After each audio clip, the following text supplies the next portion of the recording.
Hello बच्चों, तो आपका एक बार फिर से स्वागत है आपके GC point by CP sir YouTube channel पर। तो बच्चों, आज मैं आप लोग के लिए लाया हूं कक्षा 11 भौतिक विज्ञान। तो आज हम लोग पढ़ेंगे कक्षा 11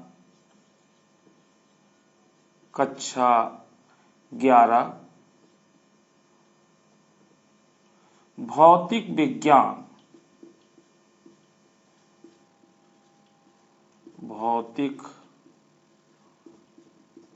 विज्ञान। और इसमें आज हम लोग देखेंगे सदिश विश्लेषण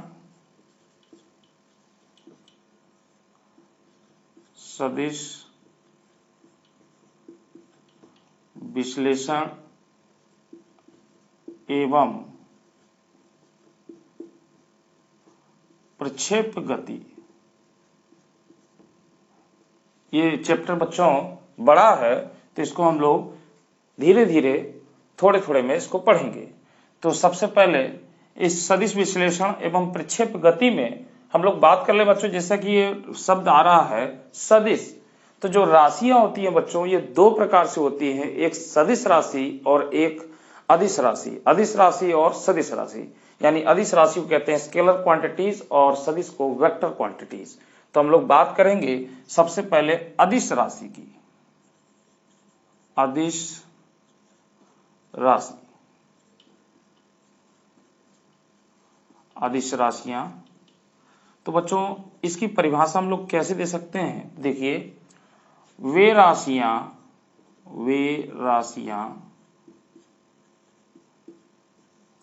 जिन्हें व्यक्त करने के लिए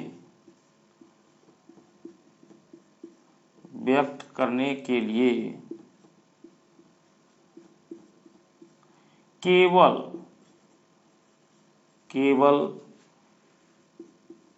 परिमाण की आवश्यकता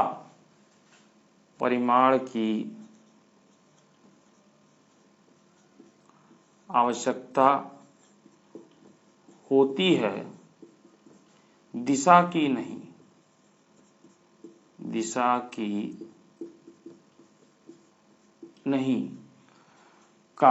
अदिश राशियां कहलाती हैं।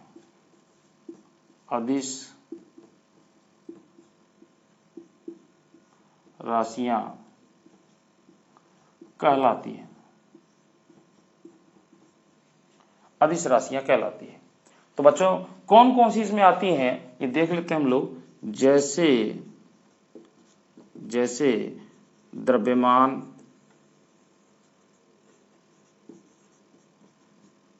द्रव्यमान, दूरी, समय, चाल, आयतन, घनत्व,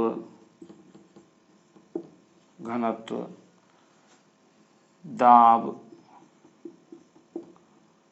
ऊर्जा,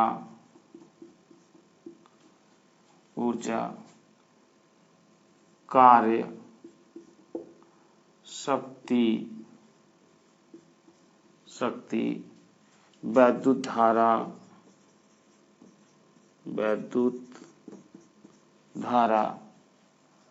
ठीक बच्चों, वैद्युत धारा।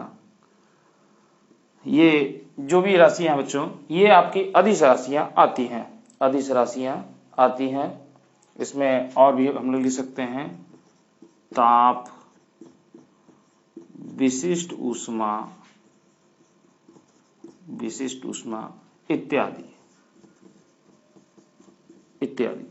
तो बच्चों, इसमें केवल परिमाण की आवश्यकता पड़ती है, दिशा की आवश्यकता नहीं होती।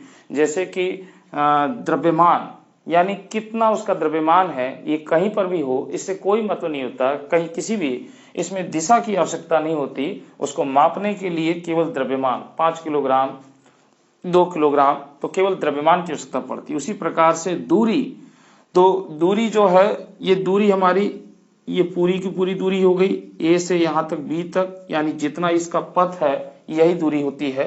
तो इसमें आप देख रहे हैं कोई निश्चित दिशा नहीं, इसमें दिशा की जरूरत नहीं पड़ती है। तो ऐसी राशियों को हम लोग अदिश राशियां कहते हैं। ठीक बच्चों, तो इस प्रकार से ये अदिश राशियां हो गई। अब हम लोग बात कर लेते हैं सदिश राशियां की। तो इसकी परिभाषा भी हम लोग देख लेते हैं। सदिश राशियां, सदिश राशियां। तो बच्चों इसकी परिभाषा इसी तरीके से होगी, लिखेंगे वे राशियां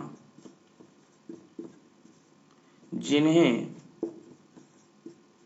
व्यक्त करने के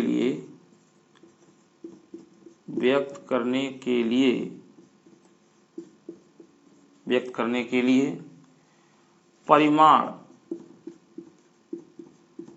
परिमाण व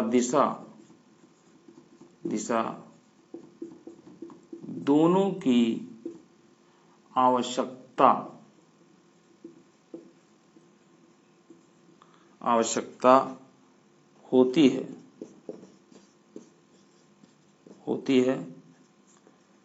होती है, कामा सदिश राशियां कहलाती हैं, सदिश राशियां कहलाती हैं। तो बच्चों इसमें कौन कौन सी आएंगी इसको भी हम लोग नोट कर लेते हैं। जैसे स्थिति, विस्थापन,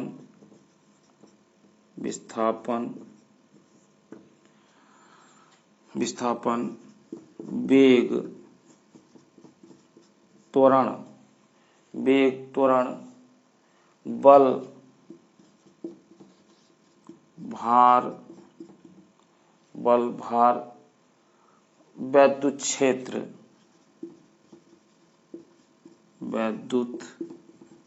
क्षेत्र, चुंबकीय क्षेत्र इत्यादि और भी होती हैं, मैंने पूरा नहीं लिखा। तो बच्चों ये राशियां जो होती हैं इनको हम लोग कहते हैं सदिश राशियां। बच्चों इनको हम लोग सदिश राशियां कहते हैं। जैसे विस्थापन, तो विस्थापन बच्चों जैसे कोई कण है यहां से यहां, तो यहां इसकी प्रारंभिक और अंतिम और प्रारंभिक स्थिति यही जो है इसका कहलाती है ये विस्थापन। तो इसमें दिशा की आवश्यकता पड़ती है, यानी एक निश्चित दिशा में चली गई दूरी को ही विस्थापन कहते हैं। यानी अगर उस दूरी के साथ एक दिशा जोड़ दी जाए तो वो विस्थापन हो जाता है। यानी इसमें उस दूरी का परिमाण और उसकी दिशा, किस दिशा में वो चली जा रही है, दोनों की बात होती है, इसीलिए इनको दोनों की आवश्यकता पड़ती है। तो बच्चों इस राशियों में दिशा और परिमाण दोनों की आवश्यकता पड़ती है, इसलिए हम इसको सदिश राशि कहते हैं। तो ये दो बातें हो गई जिन्हें लिखने की आवश्यकता थी, तो मैंने इनको लिखा। तो इसको बच्चे पॉज करके नोट कर लें, तो फिर हम लोग आगे बात करते हैं।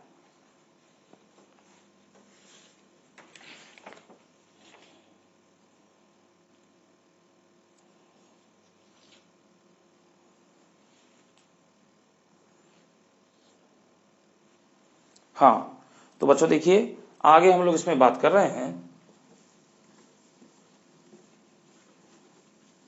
मैं इसको मिटा रहा हूं।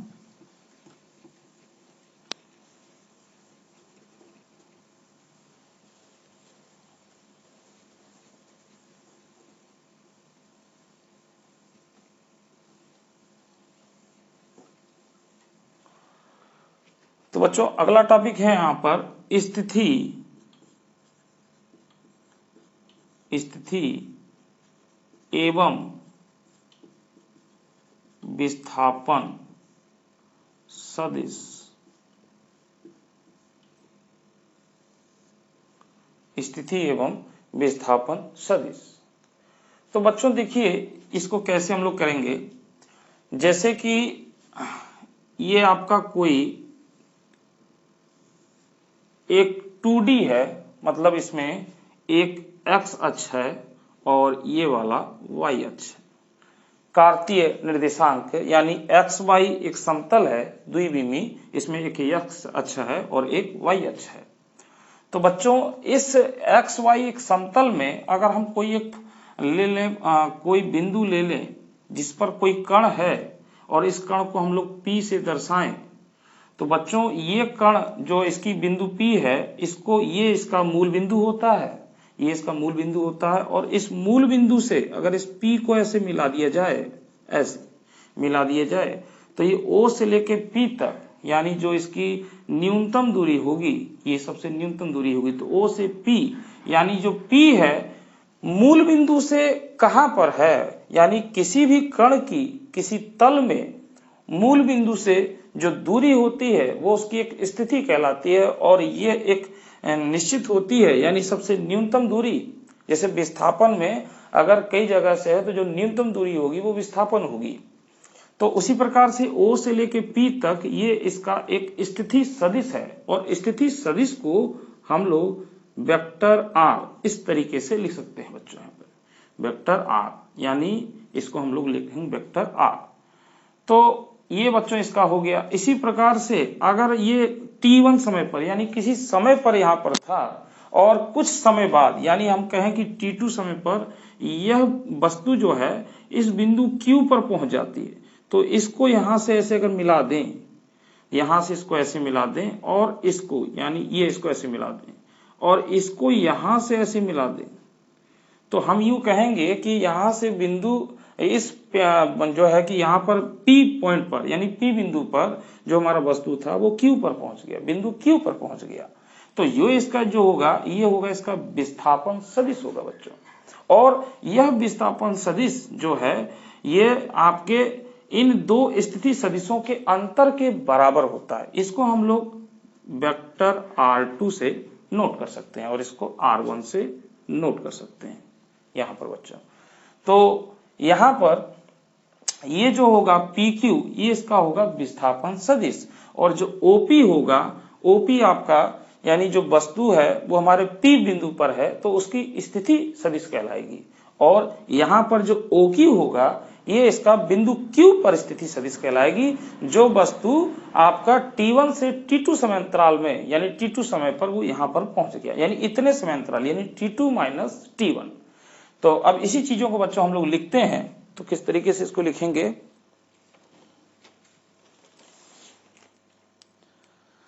तो बच्चों यहां पर हम लिख सकते हैं कि किसी क्षण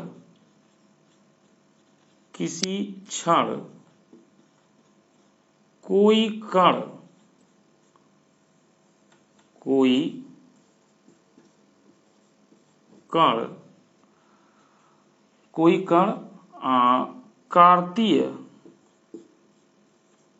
कार्तीय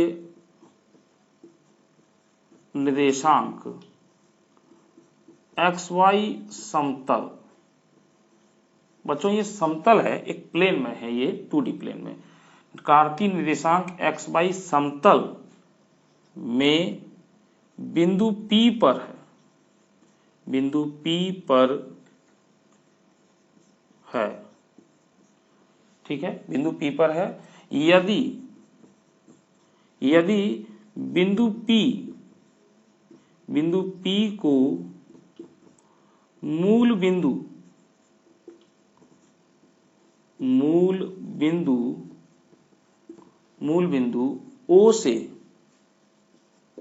O से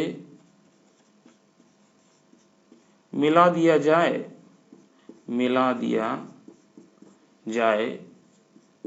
तो मिला दिया बच्चों हमने, तो ये जो होगा OP, यानी सदिश OP, तो सदिश OP बिंदु कण बिंदु P पर कण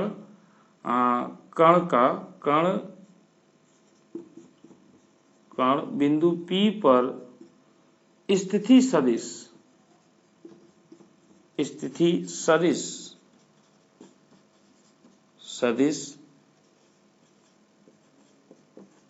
कहलाती है, जिसे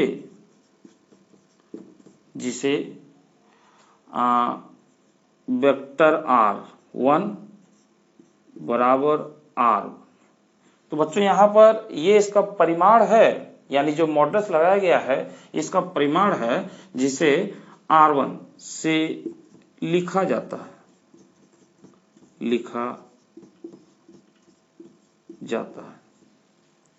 अब बच्चों यहाँ पे हम लोग लिख सकते हैं कि T2 समय बाद कण बिंदु P से बिंदु Q पर पहुंच जाता है। तो यहां जो कण था अब वो बिंदु Q पर आ गया, बिंदु Q पर पहुंच जाता है। तो समय अंतराल, तो बच्चों समय अंतराल कितना लगा उसे?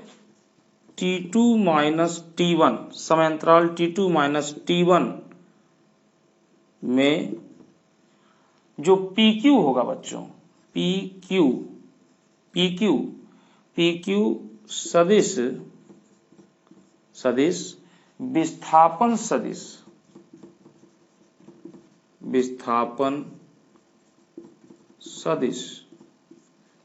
सदिश कहलाएगा।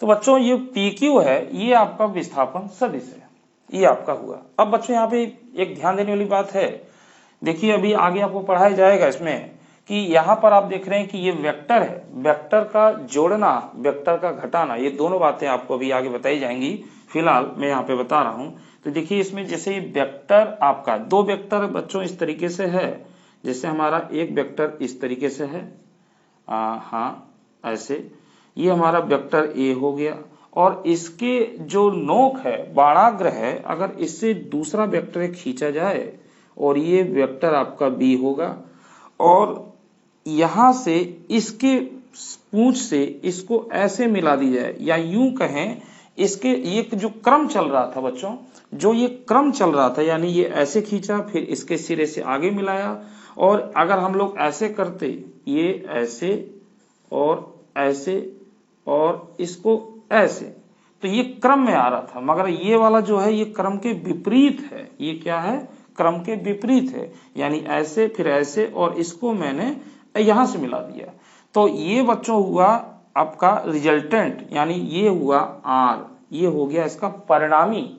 तो हम यूं कहेंगे कि ये वेक्टर आर बराबर होगा vector A plus vector B के, यानी दोनों को जोड़ा जा रहा है।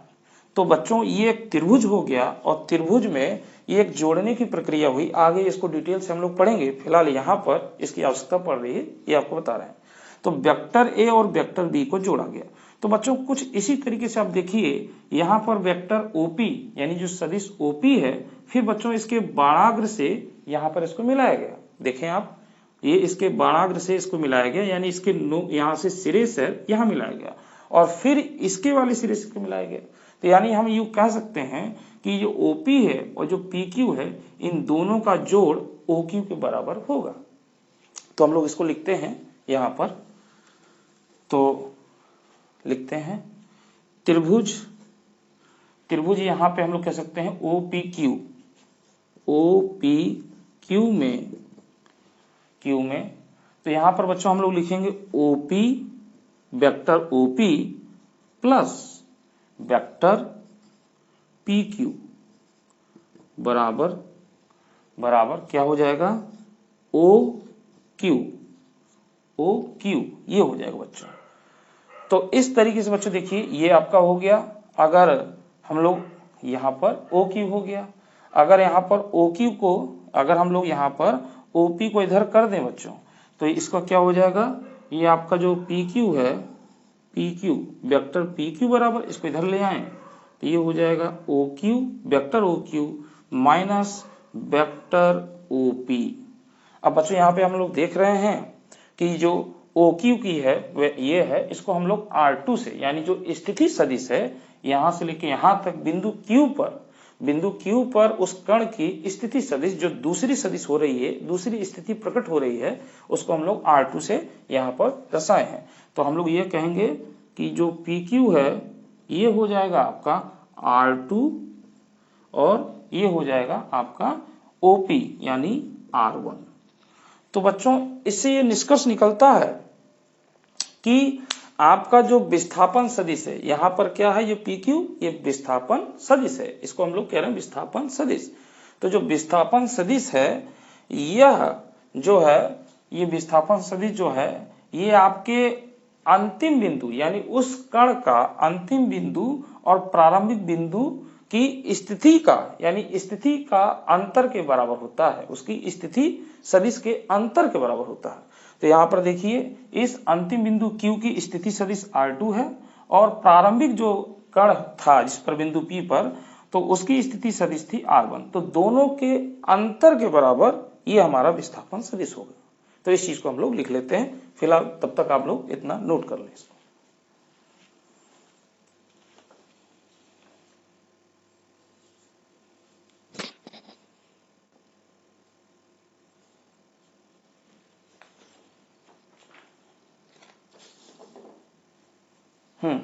तो बच्चों इसको हम लोग लिख लेते हैं, इसको मैं मिटा रहा हूं, देखिए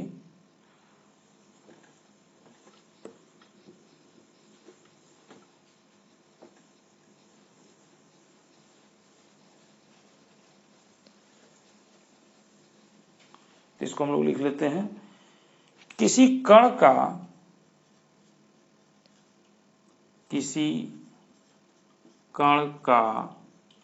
समयांतराल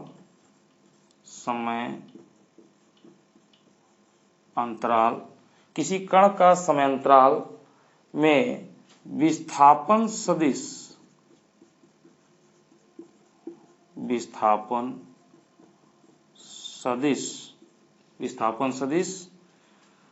कण के प्रारंभिक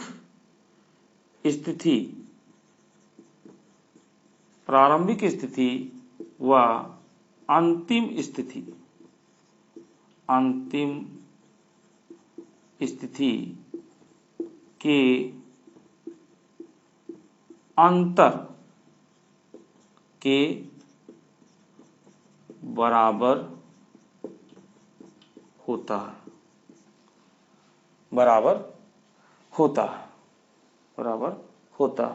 विस्थापन सदिश, ये बात भी देखें, विस्थापन सदिश तथा स्थिति सदिश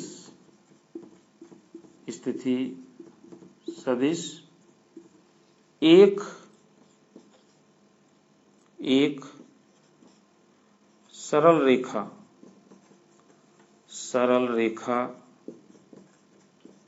में होते हैं। सरल रेखा में होते हैं या सरल रेखा द्वारा प्रदर्शित किए जाते हैं। ऐसे लिखिए, एक सरल रेखा द्वारा प्रदर्शित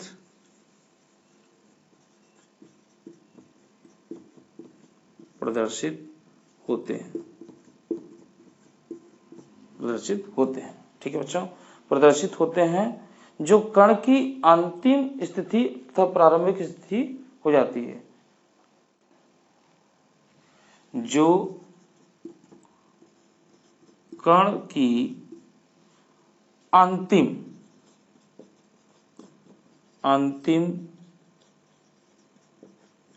स्थिति को प्रारंभिक स्थिति से जोड़ती है। ये बात कंप्लीट हुई बच्चों। तो इसको समझ भी लेते हैं। किसी कण का समयांतराल में विस्थापन सदिश, यानी जो पूरा चीज आया उसका निष्कर्ष क्या हुआ, किसी कण का समयांतराल में विस्थापन सदिश, यानी पहले t1 समय पर यहां पर था बिंदु P पर और t2 समय पर यहां चला गया, तो समयांतराल कितना लगा बच्चों, t2 - t1। तो किसी समयांतराल में विस्थापन सदिश कण के प्रारंभिक स्थिति व अंतिम स्थिति के अंतर के बराबर होता है। प्रारंभिक स्थिति और अंतिम स्थिति दोनों का अंतर का मतलब, अगर ये आप इसमें से इसको घटाएं या इसमें से इसको, अंतर स्थिति के अंतर के बराबर होता है। विस्थापन सदिश तथा स्थिति सदिश एक सरल रेखा द्वारा प्रदर्शित होते हैं, यानी इस तरीके से एक तीर द्वारा, एक सरल रेखा द्वारा प्रदर्शित होते हैं, जो कण की अंतिम स्थिति को, अब यहां पे ध्यान दीजिए, जो कण की अंतिम स्थिति को, अंतिम स्थिति कौन सी है, ये वाली जो बाणाकृति से बन रही है, और अंतिम स्थिति को प्रारंभिक स्थिति से जोड़ती है, यानी ये प्रारंभिक स्थिति है, इससे इसको जोड़ा जा रहा है, यानी बिंदु Q पर यहां पर पहुंचा है, इससे जोड़ती है। तो इस तरीके से बच्चों स्थिति एवं विस्थापन सदिश आपने देखा, इसको हमने समझा कि XY तल में किसी कार्तीय निर्देशांक में किस तरीके से किसी कण की स्थिति को बताया जाता है और विस्थापन सदिश को कैसे प्रदर्शित किया जाता है, यानी मूल बिंदु से जो भी कण होगा जितनी दूरी पर, उसको स्थिति सदिश के रूप में हम लोग व्यक्त करते हैं।